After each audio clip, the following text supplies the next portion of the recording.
kita pelajari dan akan kita pelajari. Ala hadhihi niyya wa bikulli niyatin salihah wa ila hadratin nabiyil mustafa sallallahu alaihi wa alihi wasallam. Al-Fatihah. A'udzu billahi minasyaitonir rajim. Bismillahirrahmanirrahim. Alhamdulillahi rabbil alamin arrahmanir rahim maliki yaumiddin iyyaka na'budu wa iyyaka nasta'in ihdinas siratal mustaqim siratal ladzina an'amta 'alaihim ghairil maghdubi 'alaihim waladdallin amin. Pada kesempatan kali ini kita akan melanjutkan wasiat Siddiqiyah di buku terjemahan di halaman 108, yaitu memakmurkan bumi dengan jasad dan alam kubur dengan ruh. Syekh Muhammad bin Siddiq radhiyallahu taala anhu berwasiat, mu'ammiron al-ardha bi jismika wal maqabira bi ruhika. Aku pun berwasiat agar engkau memakmurkan bumi dengan jasadmu dan memakmurkan alam kubur dengan ruhmu. Sayyid Abdul Aziz berkata, dengan begitu engkau termasuk orang-orang yang cerdas dan zuhud, serta orang yang berakal yang memiliki tekad dan keteguhan.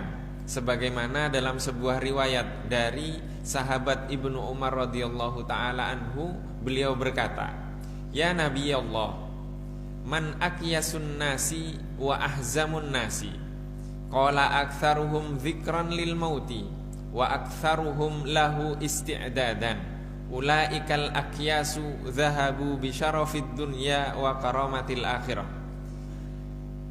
Seorang lelaki dari sahabat Ansar bertanya kepada Rasulullah sallallahu alaihi wasallam, wahai Rasulullah, siapakah orang yang paling cerdas? Beliau menjawab, yang paling banyak mengingat kematian dan yang paling baik dalam mempersiapkan kematian tersebut, itulah orang yang paling cerdas.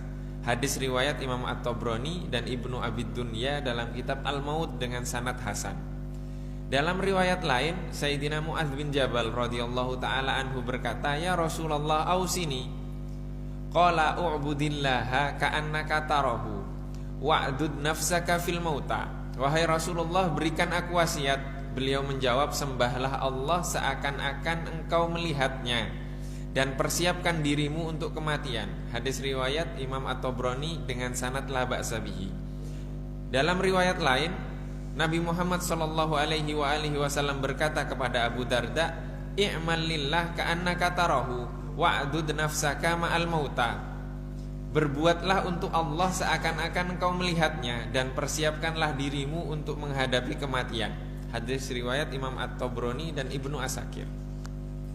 Dalam hadis sahih dari Abdullah bin Umar disebutkan, akhadha Rasulullah sallallahu alaihi wasallam bimangkibi faqala kun fid dunya ka'annaka gharibun aw abiru sabilin. Rasulullah sallallahu alaihi wasallam pernah memegang pundakku dan bersabda, jadilah kamu di dunia ini seakan-akan orang asing atau seorang penggembala. Pengembara itu abiru sabilin, orang yang lewat. Ibnu Umar juga pernah berkata, bila kamu berada di sore hari, maka janganlah kamu menunggu datangnya waktu pagi, dan bila kamu berada di pagi hari, maka janganlah kamu menunggu datangnya waktu sore. Dalam riwayat Imam At-Tirmidzi disebutkan dengan lafal, jadilah kamu di dunia ini seakan-akan orang asing atau seorang penggembara, dan persiapkan dirimu untuk menjadi penghuni alam kubur. Jamaah yang dirahmati oleh Allah Subhanahu wa taala, wasiat ini meminta kepada kita untuk apa? Untuk memakmurkan bumi dengan jasad, artinya dengan amal perbuatan. Sedangkan memakmurkan akhirat itu dengan ruh. Dengan ruh artinya apa? Dengan ruh artinya ikhlas. Dengan ruh artinya ikhlas. Di sini dikatakan u'budillaha ka'annaka tarahu. Menghambalah engkau kepada Allah seakan-akan engkau melihatnya. Saya tidak tahu kita pernah membahas atau belum. Di dalam diri manusia itu ada aib. Aibnya itu ada 3 jenis. Sudah pernah kita bahas? Belum. Aibnya ada 3 jenis. Aib yang itu berkaitan dengan syahwat jasmani. Contohnya makan. Pengennya makannya enak terus. Setelah makan enak, cek kolesterolnya tinggi. Ya kan? Baru usia berapa? Baru usia 20 tahun. Artinya sebenarnya Allah Subhanahu wa taala memberikan rizki kepada dia untuk makan enak selama 60 tahun, tapi dia habiskan 20 tahun. Akhirnya kolesterol nggak bisa sudah, makannya harus ditahan setelah 20 tahun. Minum gula, makan gula, minuman enak-enak manis terus. Saya diajari minum kopi pahit oleh Ustaz Ma'mun. Diajari minum pahit gitu. Saya sukanya kopinya manis. Diajari minum pahit. Kenapa Ustaz Ma'mun negur saya? Ustaz jangan manis terus, pahit dulu sekarang gitu. Karena apa? Jatah minum manis itu untuk sepanjang usia kita. Jadi jangan dihabiskan 20 tahun, 10 tahun. Akhirnya setelah itu punya penyakit gula. Gak boleh makan manis. Nah itu semuanya apa? Itu syahwat. Syahwat yang berkaitan dengan jasmani, termasuk syahwat kepada lawan jenis dan sejenisnya, yang itu kaitannya dengan jasmani kita. Itu aib, terkadang mempengaruhi keikhlasan nantinya. Ada aib yang kedua, ini syahwat yang ada di dalam diri kita terkait dengan hati. Sudah kita kaji sebelum ini, terkait hasad, dengki dan seterusnya. Itu aib yang kaitannya dengan syahwat hati. Nah, di sini dibahas ruh itu juga ada syahwatnya. Ya, syahwatnya ruh. Aib yang ada di dalam ruh. Contohnya, aib yang ada di dalam ruh. Kita beribadah, zikir tertentu,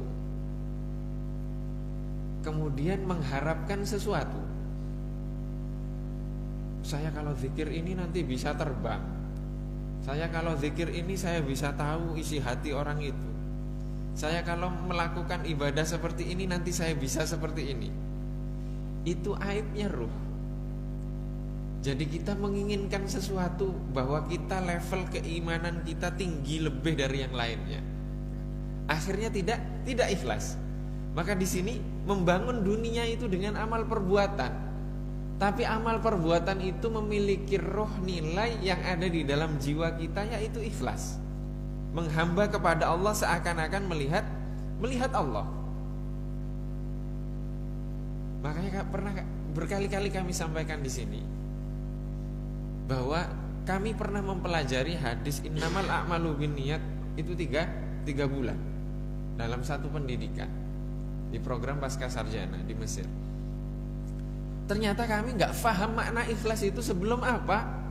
Sebelum kami balik ke Indonesia, kemudian berdiri di atas mimbar seperti ini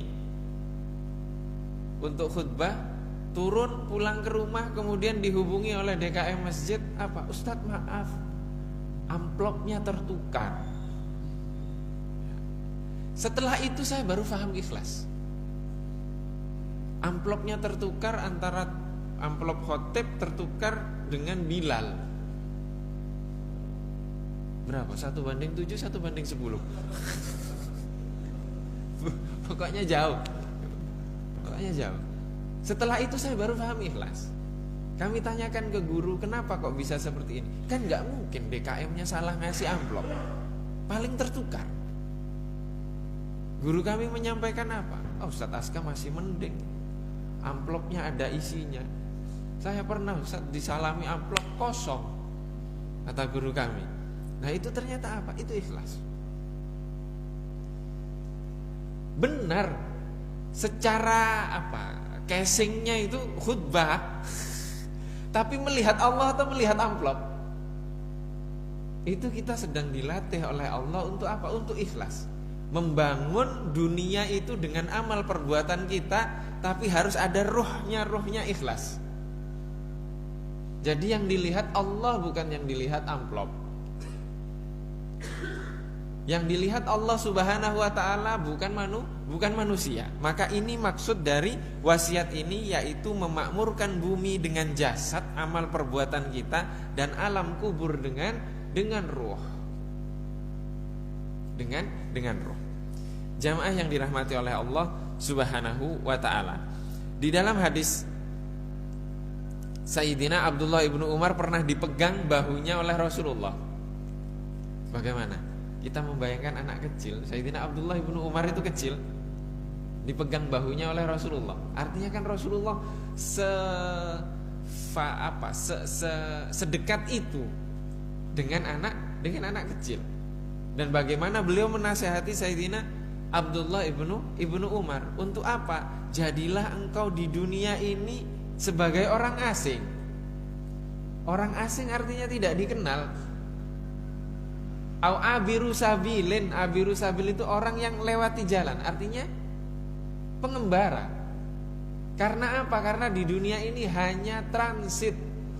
Ya, hanya transit. Karakter dunia itu terbatas. Karakter dunia itu ujian. Ada orang yang masuk ruangan ujian gak keluar-keluar. Interview, sudah masuk di ruangan interview gak keluar. Ada tidak? Tidak ada. Yang namanya ujian pasti ada batas waktunya. Sebagaimana kita juga di sini di dunia ada batas waktunya. Kalau sudah keluar dari dunia, artinya sudah selesai ujiannya, tinggal terima rapot. Lah kalau kita kan tidak. Ibadah pengennya tahu, oh rapot saya apa nanti, saya masuknya surga atau neraka. Oh kalau begitu enak. Tapi kita sudah siap atau belum? Kalau misalkan rapotnya sudah, kamu di neraka, siap? Kan gak siap. Maka ditutupi alam gaib itu oleh Allah Subhanahu wa ta'ala. Agar apa? Agar kita bisa beramal di dunia ini, dan agar bisa ikhlas. Karena apa? Karena kita di dunia ini terbatas waktunya. Jamaah yang dirahmati oleh Allah Subhanahu wa ta'ala. Kemudian wasiat selanjutnya tentang rendah hati. Syekh Muhammad bin Siddiq radhiyallahu taala anhu berkata, labisan thiyabat tawadhu'i. Aku pun berwasiat agar memakai pakaian memiliki sifat rendah hati, yaitu tawadhu. Syed Abdul Aziz menjelaskan, karena hal itu merupakan ibadah yang paling utama, sebagaimana dalam sebuah riwayat dikatakan, wala yablughul abdu haqiqatal imani hatta yakuna at-tawadhu'u ahabba ilaihi minasyarafi. Seseorang tidak akan sampai pada hakikat keimanan hingga sifat rendah hati lebih ia sukai dari sifat kemuliaan. Hadis riwayat Imam Ahmad dari Sayyidah Aisyah radhiyallahu taala anha dan Sayyidina Abdullah ibnu Mas'ud radhiyallahu anhu dalam kitab Az-Zuhud. Maka daripada itu sifat rendah hati dicintai oleh Allah Subhanahu wa taala, dan Allah Subhanahu wa taala akan mengangkat derajat pengamalnya dalam kitab Illiyin.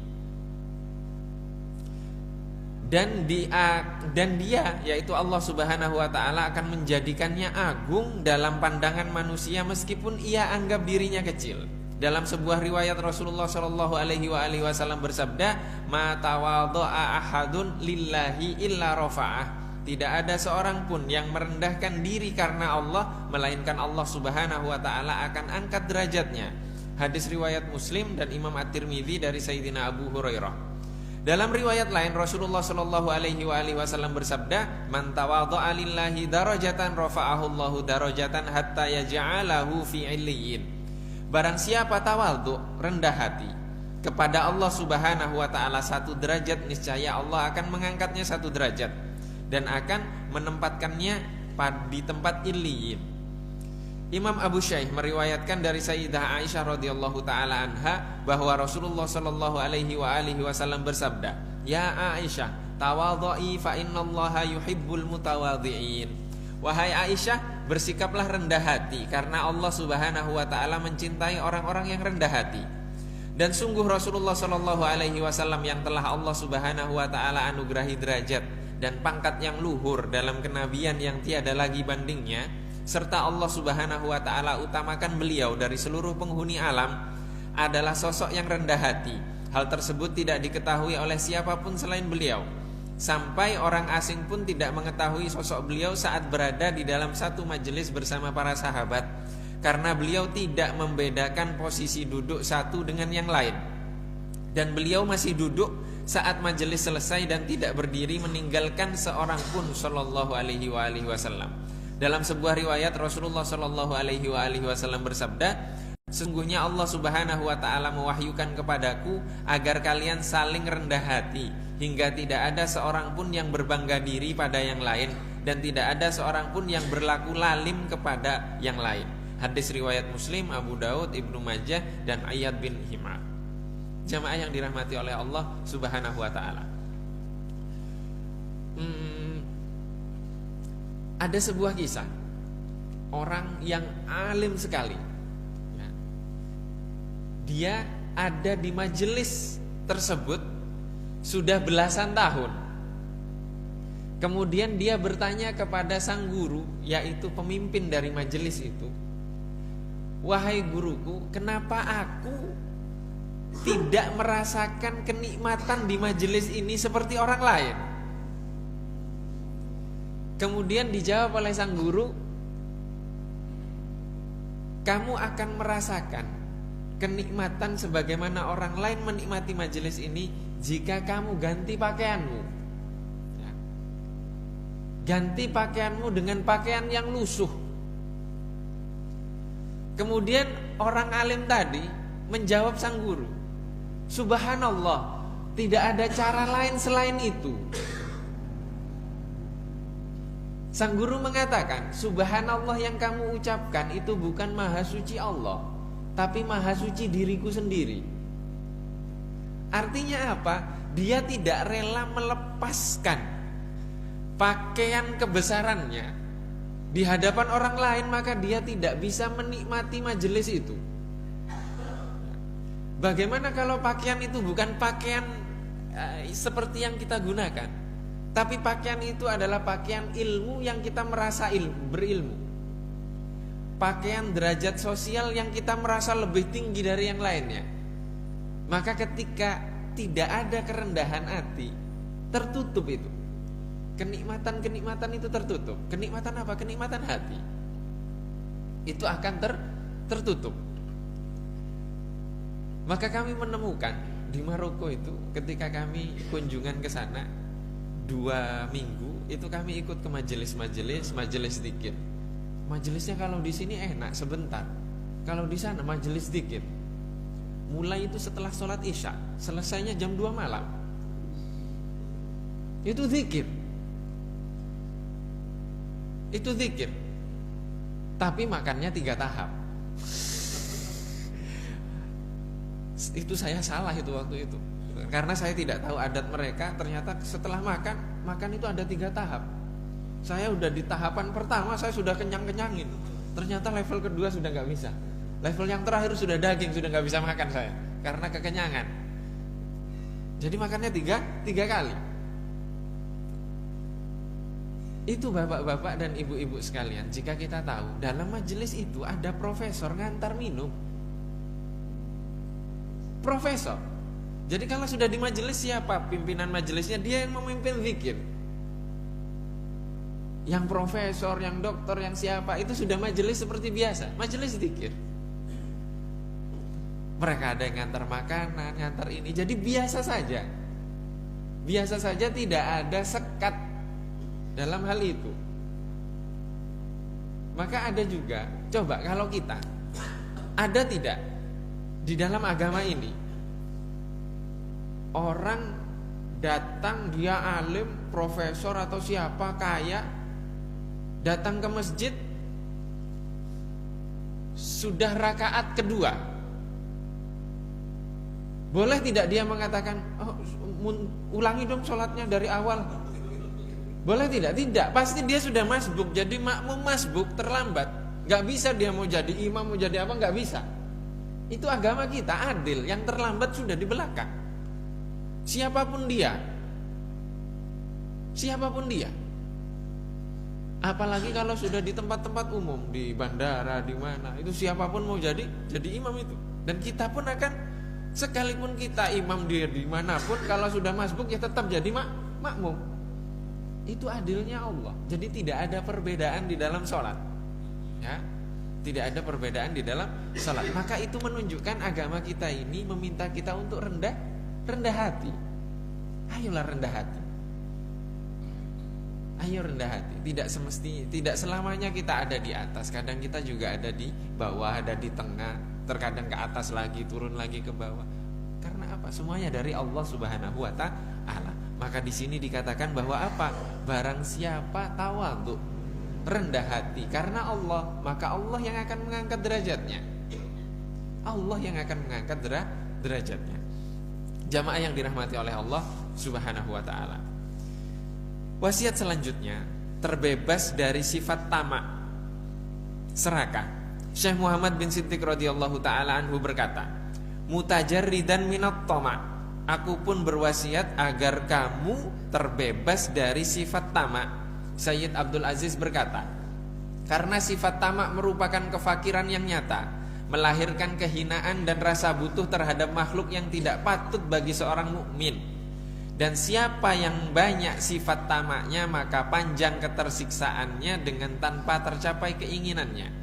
Oleh karenanya Rasulullah Shallallahu Alaihi Wasallam memerintahkan kepada kita untuk berlindung dari sifat tamak, sebagaimana dalam banyak riwayat yang telah aku sebutkan dalam kitab Al-Asl.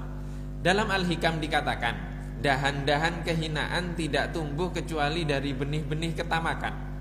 Dan dalam sebuah hadis dikatakan, waspadalah kalian dengan sifat tamak, karena sesungguhnya itu adalah kefakiran. Al-Imam At-Tabrani dari Jabir bin Abdillah. Imam Ibnu Abbad rahimahullahu ta'ala dalam kitab Syarah Hikam, beliau berkata, tamak merupakan penyakit hati yang paling besar dan aib yang mencolok dalam penghambaan seseorang. Bahkan ia merupakan pokok segala penyakit, sebab murni adanya ketergantungan seseorang terhadap manusia, bersandar dan menyembah mereka. Dan di dalamnya terdapat kehinaan dan kerendahan yang tidak patut dilakukan seorang mukmin terhadap dirinya. Dan tamak bertentangan dengan hakikat keimanan yang menghendaki adanya kemuliaan dan keagungan. Serta kemuliaan seorang mukmin adalah dengan meninggikan harapannya kepada Allah, menenteramkan hati dan percaya penuh kepadanya, bukan kepada selainnya. Kakek kami dari jalur ibu, yaitu Imam Abul Abbas Ahmad Ibnu Ajibah berkata, sifat wara' secara khusus ialah menolak ketergantungan kepada selain Allah Subhanahu wa ta'ala dan menggantungkan harapan hanya kepadanya. Inilah warok yang menjadi identitas agama, sebagaimana jawaban Imam Hasan Al-Basri saat ditanya tentang hal tersebut. Dan beliau juga pernah ditanya, apa yang merusak agama? Beliau menjawab, sifat tamak. Dan inilah warok yang menjadi lawan dari tamak. Dan aku mendengar guru kami Maulana Syekh Ibnu Arabi Al-Ma'arifi berkata, tutuplah pintu tamak dan bukalah pintu warok.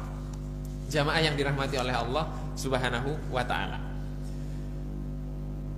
Satu tema lagi kita selesai dari buku ini, insya Allah. Saya coba kisahkan tentang tamak ini dari sejarah para sahabat. Ketika perang Tabuk itu setelah Fathu Makkah setelah takluk. Kaisar Romawi tidak ingin kekuasaannya diambil oleh umat Islam, oleh Nabi Muhammad. Wah, ini bahaya, ini sudah menguasai Mekah, artinya setelah ini ekspansi, kan begitu. Akhirnya Romawi mengumpulkan pasukan. Romawi ketika itu menguasai negeri Syam. Syam itu Palestina, Syria, Yordan, Libanon, dan Oman. Ya, 5 negara itu disebut Syam dulu. Ya, negeri Syam itu di bawah kekuasaan Romawi Kristen. Ya, Romawi Kristen. Mereka mengumpulkan pasukan. Nah, Rasulullah mendengar informasi tersebut. Rasulullah juga mengumpulkan para sahabat dan meminta para sahabat untuk mendermakan hartanya untuk peperangan ini. Datang Sayyidina Utsman. Rasulullah, ini 300 ekor onta saya dan harta untuk perjuangan ini. Kemudian Rasulullah bersabda ketika itu, wallahi ma adarra Utsmana ma fa'alahu ba'dal yaum. Demi Allah, tidak ada kemudorotan atas apa yang dilakukan oleh Utsman setelah hari ini. Artinya apapun yang dilakukan oleh Sayyidina Utsman, tidak ada kemudorotan bagi Sayyidina Utsman. Ini namanya mahfuz, terjaga ya, Sayyidina Utsman itu dijaga nantinya. Apakah yang terjaga kemudian meninggalnya tenang, gak sakit, gak apa, terus meninggal begitu? Sayyidina Utsman meninggalnya terbunuh, syahid ya, didoakan Rasulullah tapi tetap syahid, meninggalnya terbunuh. Jadi terkadang yang di mata kita itu gak enak, itu ternyata itu apa? Anugerah dari Allah ya. Ini Sayyidina Utsman. Setelah itu datang Sayyidina Umar. Datang Sayyidina Umar. Rasulullah, ini harta saya sedekahkan.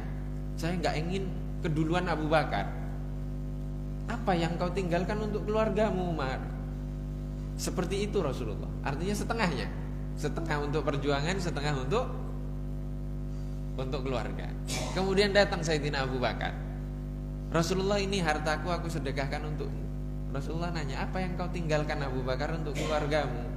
Abu Bakar menjawab, aku tinggalkan Allah dan Rasulullah saja. Artinya 100% hartanya disedekahkan.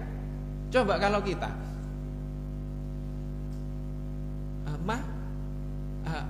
mana gaji bulan ini?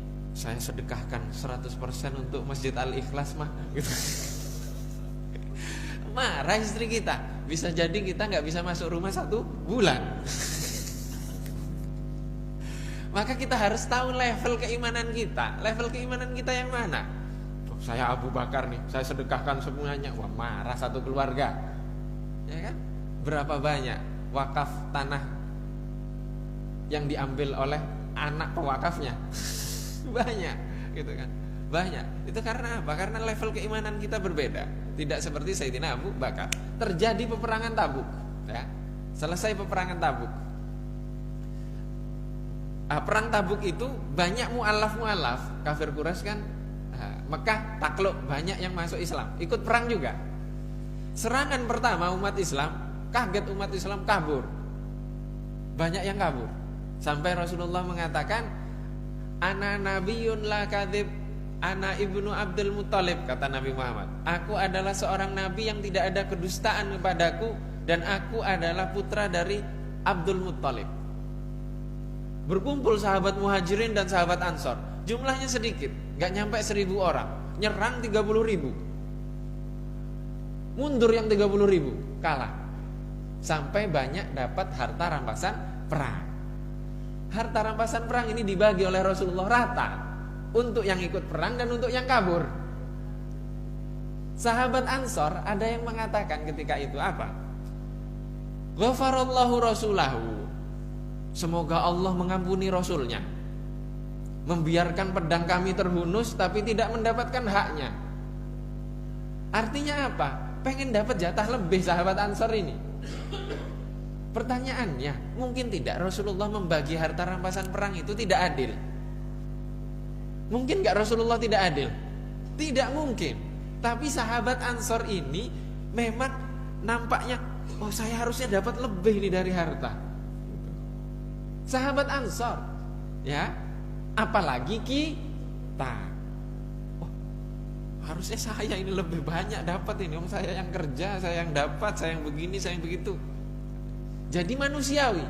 Maka kemudian Rasulullah menegur sahabat Ansor, dikumpulkan sahabat Ansor oleh Rasulullah Sallallahu Alaihi Wasallam. Kemudian Rasulullah mengatakan kepada sahabat Ansor, wahai Ansor, apakah kalian lebih memilih kembali ke Madinah bersama harta rampasan perang, menenteng onta, menenteng domba, membawa budak, daripada kalian kembali ke Madinah bersamaku? Kata Rasulullah, al hayatu hayatukum wal mamatu mamatukum. Apa artinya? Artinya kalau seorang kekasih merayu kekasihnya itu, hidup matiku untukmu. Itu artinya kurang lebih seperti itu. Jadi kata Rasulullah, hidup matiku ini untuk kalian, bersama kalian. Demi Allah, kata Rasulullah, aku akan menunggu kalian kelak di telaga suciku. Nangis sahabat Ansor. Nangis apa? Ingat sudah, yang benar ini sudahlah, saya sama Rasulullah, bukan nyari harta rampasan perang begini-begini, bukan itu. Jadi tugasnya guru itu seperti tadi, mengingatkan murid-muridnya agar apa? Ingat, kamu ini di dunia, setelah ini ke akhirat. Jadi kita harus selalu ada yang mengingatkan terkait tamak itu. Terkadang Allah itu menegur kita dalam kejadian-kejadian tertentu agar apa? Agar kita tidak tamak. Sebagaimana ini Rasulullah menegur sahabat Ansor, maka tamak itu sudah penyakit. Lawannya apa? Lawannya warok. Warok itu meninggalkan hal-hal yang seperti itu. Guru kami Syekh Muhammad Fadil Al-Jilani itu mengatakan ke kami, Aska Ali, saya punya teman namanya Ustadz Ali. Aska Ali, kamu kalau diundang ceramah lah, khutbah atau apa,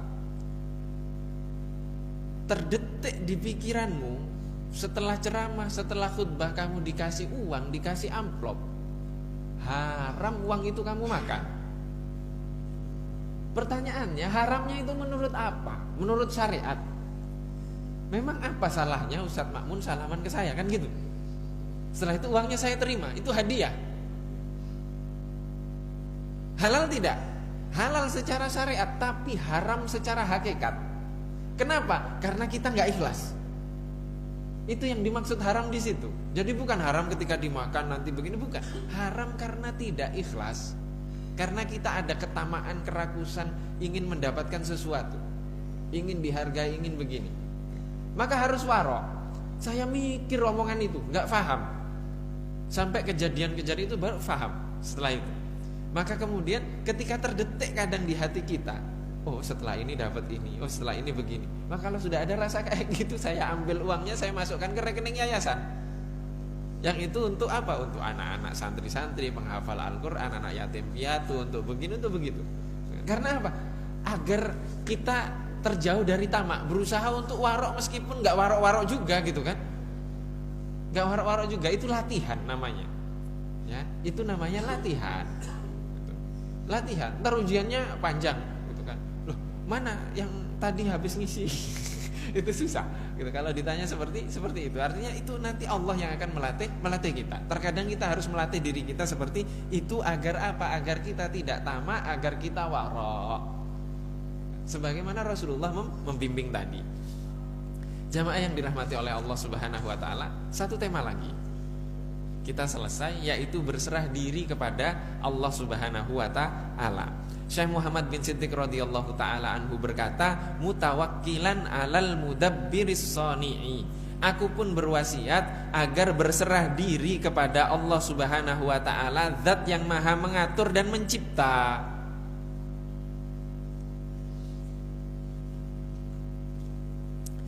Sayyid Abdul Aziz mengatakan, agar menjadi seorang mukmin yang dicintai Allah Subhanahu wa taala sebagaimana dalam firman-Nya, wa 'alallahi fatawakkalu in kuntum mu'minin, dan bertawakallah kalian hanya kepada Allah jika kamu orang yang beriman. Innallaha yuhibbul mutawakkilin, sungguh Allah mencintai orang yang bertawakal. Dan barang siapa beriman lagi dicintai oleh Allah Subhanahu wa taala, maka Allah Subhanahu wa taala akan cukupkan baginya segala keperluan yang menyusahkannya. Dan Allah Subhanahu wa taala akan menjaganya dari setiap keburukan yang ia tidak suka. Sebagaimana dalam firman, wa may yatawakkal 'alallahi fahuwa hasbuh, dan barang siapa yang bertawakal kepada Allah, niscaya Allah Subhanahu wa taala akan mencukupkan keperluannya.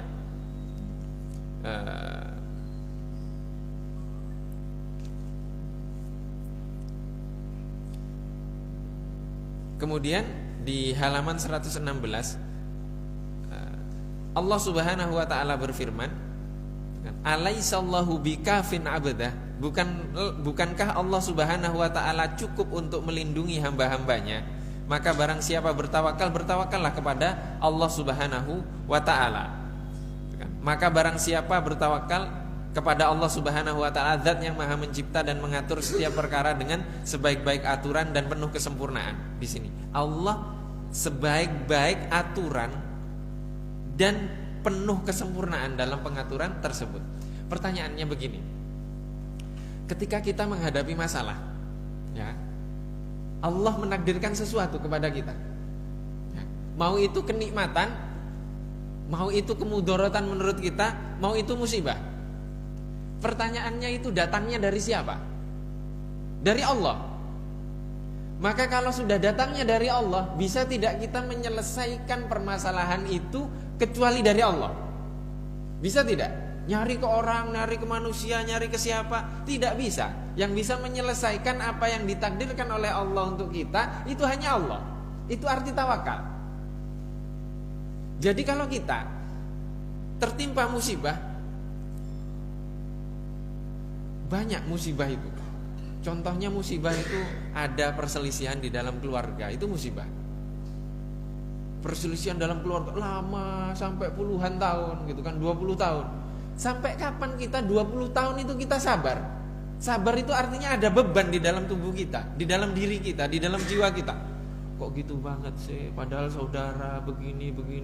Oh, kok dia berbuat gini lagi, sakit hati ini rasanya begini. Sampai kapan kita sakit?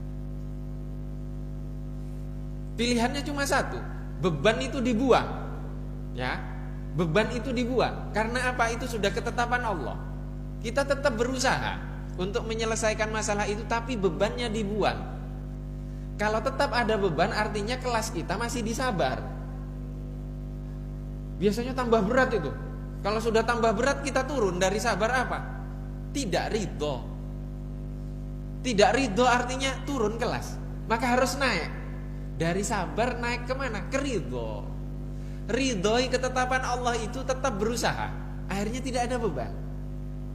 Kalau sudah ridho, naik lagi. Diridhoi, ya, diridhoi. Diridhoi itu Allah sudah meridhoi kita. Levelnya sudah beda lagi itu.